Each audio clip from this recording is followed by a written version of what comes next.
The Fat Controller scolded both engines severely. There must be no more tricks, he said. I shall be watching you both. I have to decide which of you is to stay. He strode away. The twins looked glum. Neither wanted to stay without the other. They said so. Then what is today? Wondered Douglas. Ugh, Said Donald. each man be as good as the other. Soon they'll have to keep us both. Their plan was good, but they had to recommend without a brake van. The van had taken a dislike to Douglas. Things always went wrong when he had to take it out. Then his trains were late, and he was blamed. Douglas began to worry. You're a muckle nuisance. Said Donald one day. It's to leave you behind I'll be wanting. You can't. Said the brake van. I'm essential. Oh, got ya. Donald burst out. You're nothing but a screeching and a noise when all's said and done. Spike Dougie, would ya? Take that! Oh, oh, oh! Cried the van. Hold your wish. Said Donald surlily. There's more coming should you misbehave. The van behaved better after that.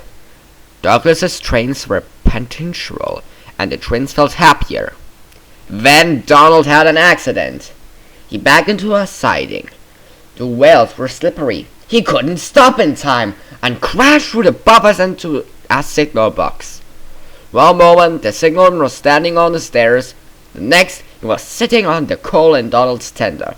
He was most annoyed. You clumsy great engine.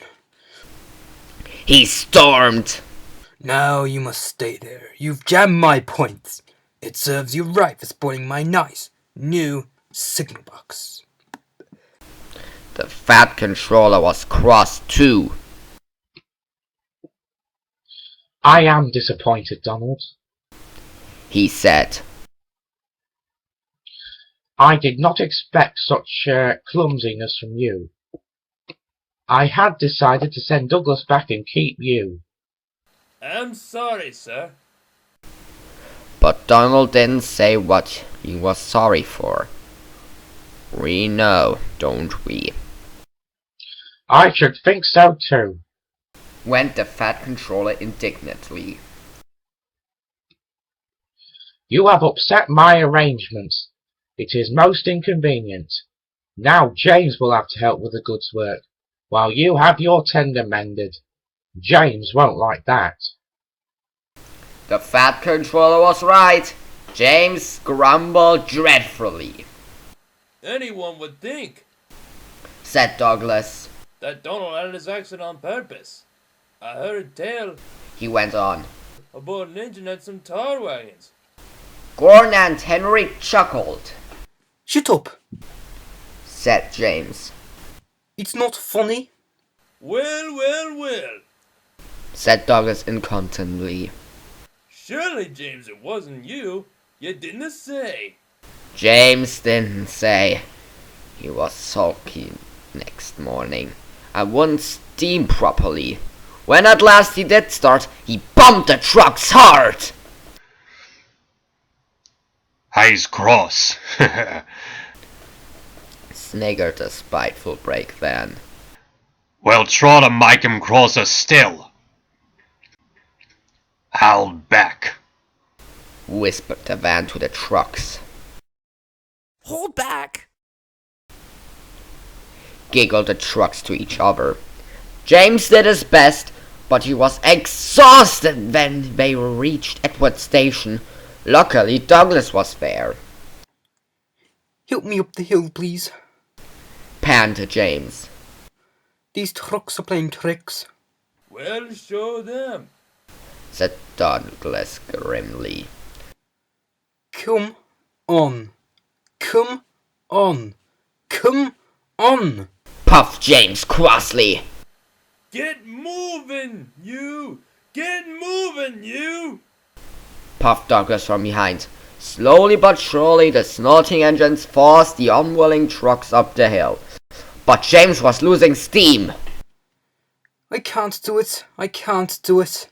He panted. Lay it to me! Lay it to me! Shouted Douglas. He pushed and he puffed so fiercely that sparks leaped from his funnel. Ooh! Groaned the van.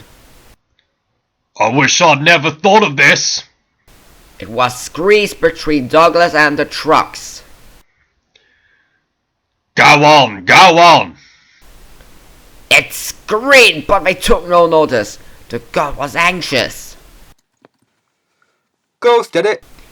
He yelled to Douglas. The van's breaking. It was too late. The god jumped as the van collapsed. He landed safely on the side of the line. I might have known it would be Douglas. I'm sorry, sir. Maybe I was clumsy, but I wouldn't have been bitten by your young tricksy van.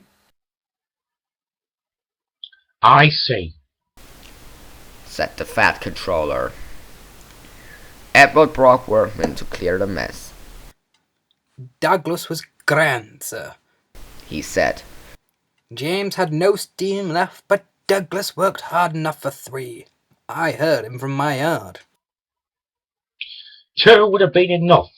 Said the fat controller drearily. I want to be fair, Douglas. He went on. I admire your determination, but I don't know. I really don't know. He turned and walked thoughtfully away.